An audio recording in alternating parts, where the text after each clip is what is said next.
સાહેબ આજની બેઠક આપણું નામ પરિચય આખી બેઠક શા માટે થઈ હતી? આવતીકાલે મોકઝીલ છે, મોકઝીલમાં કઈ રીતની તકેદારી અમદાવાદીઓ રાખવાની છે તેની ગેરસાયલ મૂકવામાં આવે છે? હું Shri Babubhai Zadafia, chief warden civil defence Ahmedabad. ગઈકાલે કેન્દ્ર સરકારના મોકડ્રીલના કાર્યક્રમની જાહેરાત થઈ.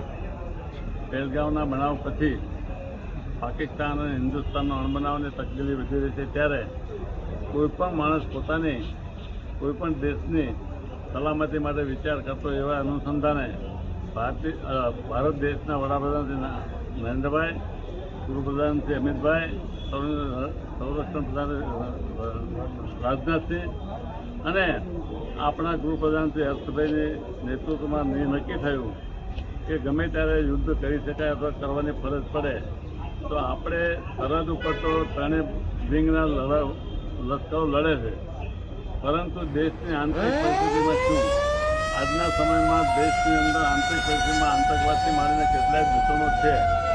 આને શાંત રાખવા માટે છે. બીજી વસ્તુ એ છે કે પ્રજાને કઈ રીતે ખબર પડે કે યુદ્ધ થયું છે. હવે યુદ્ધ થયું છે તો એમની ગભરામણ વધારે હોય, અફવાઓ ના ફેલાય, ગમે ત્યાં દોડાદોડી ના થાય. એટલે કે પ્રજાને અવેરનેસ ઓફ ધ યુદ્ધના વિશેનો વોર વિશેનું જ્ઞાન આપવાનું કામ પણ એનું છે. સાયરન સામાન્ય સાયરન વાગતી હોય છે યુદ્ધ સમયે. યુદ્ધની પહેલાં અસર કોઈ પણ નદીમાં પાણી આવતું હોય, ભૂકંપ આવતો હોય, યુદ્ધ થતું હોય, વિમાનો આવતા હોય, આ પહેલાં પ્રજાને ચેતવણી સાયલન્સથી આપવામાં આવતી હોય. એટલે સાયરન વાગે ત્યારે ગભરાવાની જરૂર, પ્રજાને ચેતવણી આપે તમે તમારી સલામતી જગ્યાએ રોકાઈ જાઓ.